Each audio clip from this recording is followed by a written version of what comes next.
सुप्रभात बच्चों। आज हम कक्षा 7 का व्याकरण का अध्याय है भाषा तथा व्याकरण पढ़ने जा रहे हैं। इसमें भाषा और व्याकरण का क्या संबंध है उसके बारे में बताया गया है। बच्चों, मनुष्य एक जिज्ञासु तथा विवेकशील प्राणी है, बुद्धिमान प्राणी है। वह अपने आसपास विचित्र गतिविधियों को होते देखता है कि तरह तरह की चीजें होती हैं, समझता है तथा उन्हें दूसरों को समझाना भी चाहता है। मनुष्य को ऐसे माध्यम की आवश्यकता होती है जिसके द्वारा वह अपने विचारों को व्यक्त कर सके। वह माध्यम है बच्चों भाषा। केवल मनुष्य ही नहीं, पशु पक्षी भी अपने विचारों को व्यक्त करते हैं, ध्वनियां निकाल करके, आवाजें निकाल करके। परंतु बच्चों, उन ध्वनियों को हम भाषा नहीं कह सकते। मनुष्य द्वारा उच्चारित ध्वनि को ही भाषा कहते हैं। बच्चों, भाषा शब्द का निर्माण कैसे हुआ है? भाषा शब्द भास धातु से बना है, जिसका अर्थ होता है बोलना। बोलकर, लिखकर अपने विचारों को व्यक्त करते हैं, सुनकर, पढ़कर दूसरों के विचारों को ग्रहण करते हैं। विचारों का ये आदान प्रदान ही भाषा कहलाता है। यहाँ देखिए बच्चों, वह साधन जिसके द्वारा मनुष्य बोलकर, सुनकर, लिखकर और पढ़कर मन के भावों या विचारों का आदान प्रदान करते हैं, उसे हम भाषा कहते हैं। बच्चों, भाषा के कुछ रूप यहाँ पर दिखाए गए हैं, यानी भाषा के कुछ रूप होते हैं। वैसे भाषा के दो प्रकार की होती है, लिखित और मौखिक। मौखिक भाषा यानी जो हम आपसी बोलचाल में करते हैं, उस भाषा को हम मौखिक कहते हैं। मौखिक भाषा जब मनुष्य बोलकर उपस्थित लोगों के सामने, जैसे कि इस चित्र में दिखाया गया है कि दो बच्चियां खड़ी हैं, एक बच्ची कुछ बात कर रही है, बोल रही है। उपस्थित लोग उसकी बात सुनकर समझें, उसे हम क्या कहते हैं बच्चों? मौखिक भाषा कहते हैं। मनुष्य ने सर्वप्रथम भाषा के इसी रूप का प्रयोग करना, बोलना ही सीखा है। इसलिए यह भाषा प्रचलित रूप कहलाता है। इसके लिए शिक्षित होना आवश्यक नहीं है, यानी पढ़ा लिखा होना जरूरी नहीं है। बिना पढ़े लिखे भी हम बोल सकते हैं मौखिक को। यानी इसकी परिभाषा, डेफिनेशन क्या हो गई बच्चों? जब कोई व्यक्ति बोलकर अपने विचार प्रकट करता है और अन्य लोगों को उसे सुनकर समझते हैं, तो उसे मौखिक भाषा कहते हैं। अब इसका दूसरा रूप है लिखित भाषा। यानी लिखित भाषा क्या होती है? लिखित भाषा जब कोई व्यक्ति लिखकर अपनी बात, जैसे यहाँ पर आप चित्र में देख रहे हैं कि ये महिला एक कुछ पेपर या पढ़ रही हैं। यानी लिखित भाषा में क्या होता है बच्चों? जब कोई व्यक्ति लिखकर अपनी बात या विचार दूसरों तक पहुंचाता है और अन्य लोग उसे पढ़कर समझते हैं, तो उसे लिखित भाषा कहते हैं। हमारे जो ग्रंथ हैं, वेद पुराण हैं, उनमें सब में बच्चों लिखित भाषा का प्रयोग किया गया है। ये सारे उदाहरण हैं। यानी जब कोई मनुष्य, सी डेफिनेशन है यहाँ पर, कि जब कोई मनुष्य लिखकर अपने विचार प्रकट करता है और अन्य लोग उसे पढ़कर समझते हैं, तो उसे हम लिखित भाषा कहते हैं। बच्चों, एक भाषा और है सांकेतिक भाषा, लेकिन उसको मान्यता भाषा का रूप प्राप्त नहीं है। जैसे कि यहाँ पर एक महिला दिखाई दे रही है और वो हाथ से इशारा कर रही हैं। जब अपनी बात संकेतों द्वारा समझाई जाती है, उसे हम सांकेतिक भाषा कहते हैं। आप देखते होंगे खेल के मैदान में अंपायर, सड़क पर ट्रैफिक पुलिस वाले, मूक बधिरों के संकेत आदि, लेकिन बच्चों सांकेतिक भाषा ऐसी होती है हर एक व्यक्ति का संकेत नहीं समझ पाता, इसलिए इसे भाषा का रूप नहीं दिया गया। अगला बच्चों टॉपिक है यहाँ पर मातृभाषा। मातृभाषा किसे कहते हैं कि बालक का जन्म जिस परिवार में होता है वह उस परिवार के सदस्यों को भाषा सबसे पहले सीखता है। यानी जैसे मम्मी है, पापा हैं, उनके साथ बच्चा शुरू से रहता है शुरुआत में, तो वो भाषा जो सीखता है उसे हम मातृभाषा कहते हैं।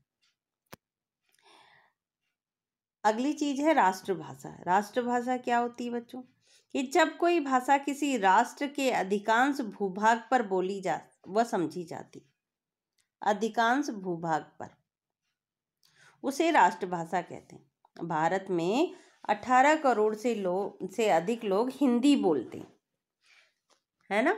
इसी तरह चीन में चीनी भाषा, जर्मन में जर्मनी भाषा और फ्रांस में फ्रांसीसी। तो वो वहाँ की क्या कहलाती है? राष्ट्रभाषा, उस प्रदेश की राष्ट्रभाषा कहलाती।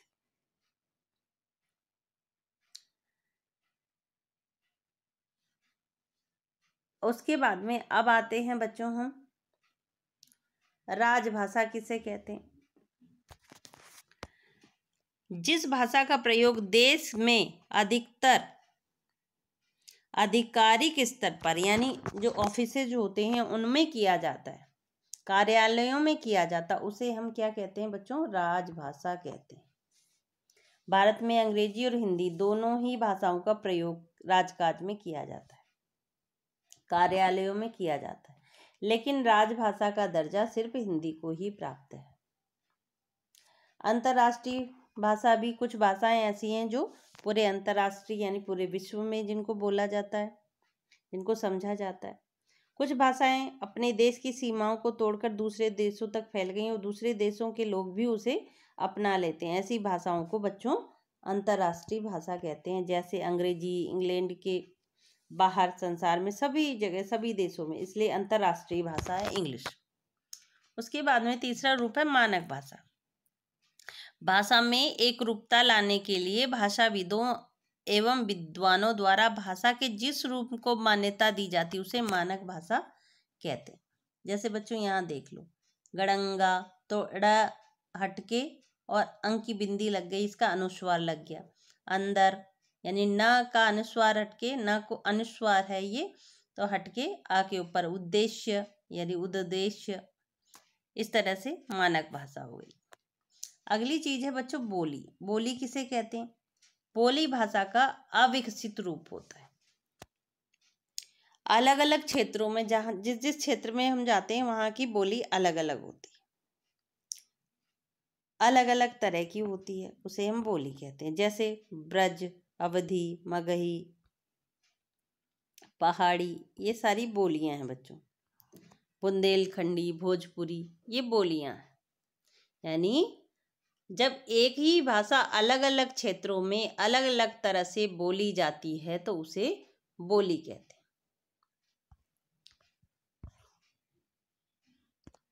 बोली और भाषा में क्या अंतर है? भाषा का प्रयोग जहाँ एक व्यापक स्तर पर होता है, यानी बहुत ज़्यादा लोग प्रयोग करते हैं भाषा का, वहीं बोली का प्रयोग एक सीमित स्तर पर होता है, यानी थोड़ी सी जगह पर वो चीज़ बोली जाती है। भाषा के दो रूप होते हैं, लिखित और मौखिक, जो कि आपको आगे पढ़ाया था, जबकि बोली का कोई रूप नहीं होता। भाषा व अपना व्याकरण तथा लिखित साहित्य नहीं होता भाषा का, परंतु बोली में साहित्य की रचना नहीं होती। भाषा का होता है अपना लिखित साहित्य और बोली में ऐसा कुछ नहीं होता। ये भाषा का केवल मौखिक रूप है। कौन सा? बोली। अब बच्चों भारत में 22 भाषाओं को मान्यता मिली, जो कि यहाँ पे लिखी हुई हैं आपकी। इन भाषाओं को मान्यता प्राप्त है। हिंदी, असमिया, बांग्ला, डोगरी, बोडो, उर्दू, नेपाली, गुजराती, कन्नड़, कश्मीरी, कोंकणी, मैथिली, मलयालम, मराठी, मणिपुरी, उड़िया, पंजाबी, संस्कृत, संथाली, सिंधी, तमिल, तेलुगु इत्यादि। इनको क्या है? इनको मान्यता प्राप्त है हमारे देश के संविधान में। और विश्व के अन्य देशों में बोले जाने वाली बोलियां भी हैं, जैसे फ्रेंच, स्पेनिश, अंग्रेजी, स्वाहिली, संगली, जर्मनी, चीनी। अब बच्चों इसके अलावा हम आते हैं लिपि पर, यानी इन भाषाओं को कैसे लिखा जाता उसको लिपि कहते हैं। यानी मुख से जो ध्वनियाँ निकलती हैं उन्हें लिपि के रूप में कुछ चिन्ह निश्चित किए गए हैं। इन चिन्हों को बच्चों वर्ण कहते हैं और इन वर्णों को लिखने की विधि लिपि कहलाती है।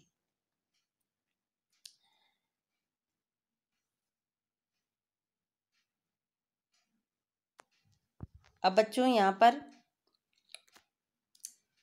मुख से निकली ध्वनियों को की विधि लिपि कहलाती है, ये यहाँ पर स्पष्ट कर दिया गया है। दुनिया के प्रत्येक भाषा एक निश्चित लिपि होती है, हर एक भाषा की। जैसे यहाँ पर कुछ दे रखी हैं, भाषाएं दे रखी हैं, उनकी लिपियां भी दे रखी हैं बच्चों। संस्कृत देवनागरी, गुजराती देवनागरी, हिंदी देवनागरी, नेपाली देवनागरी, अंग्रेजी की लिपि है रोमन, जर्मन की रोमन, बांग्ला की बांग्ला, उर्दू की फारसी, पंजाबी की गुरमुखी, फ्रांसीसी की रोमन, रूसी की सिरिलिक और चीनी की चित्रलिपि। यानी ये लिपियां इसमें दे रखी हैं भाषाओं के साथ में। यानी बच्चों किसी भी भाषा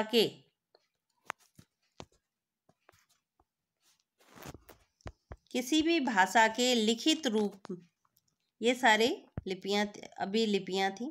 अब हम बच्चों साहित्य में प्रवेश कर रहे हैं। साहित्य यानी किसी भी भाषा के लिखित रूप में सुविचारों और ज्ञान का संचित कोश साहित्य कहलाता है। इसके द्वारा श्रेष्ठ विद्वानों की लिखित रचनाओं को संभाल कर रखा जाता है। जो हमसे पहले, उससे पहले जो हमारे पूर्वज लिख के गए हैं, या उनसे पहले जो वेद शास्त्र जो भी थे, वो ज्ञान के संचित कोश को साहित्य कहते हैं। अब साहित्य बच्चों दो प्रकार का होता है, एक गद्य और एक काव्य यानी पद्य साहित्य। अब बच्चों इसमें कुछ गद्य साहित्य के उदाहरण दिए हुए हैं। अपने विचारों को विभिन्न विधाओं जैसे कहानी, रेखा चित्र, संस्मरण, नाटक, यात्रा वृत्तांत, पत्र आदि ये गद्य में लिखे जाते हैं। अब यहाँ पर गद्यकारों के कुछ के नाम भी दे रखे हैं, मुंशी प्रेमचंद, महादेवी वर्मा आदि। अब पद्य साहित्य बच्चों किसे कहते हैं? जिसमें अपने विचार काव्य शैली यानी कविता की शैली में, जैसे गीत, कविता, दोहा, पद, छंद, चौपाई, गजल, जैसे रामचरितमानस है बच्चों, वो भी पद्य में। श्रीमद् भगवत गीता है, ये भी पद्य में लिखी हुई है। प्रमुख जो पद्यकार हैं पैथली शरण गुप्त, रामधारी सिंह दिनकर, तुलसीदास, सूरदास, मीराबाई, कबीर, रहीम इत्यादि हैं।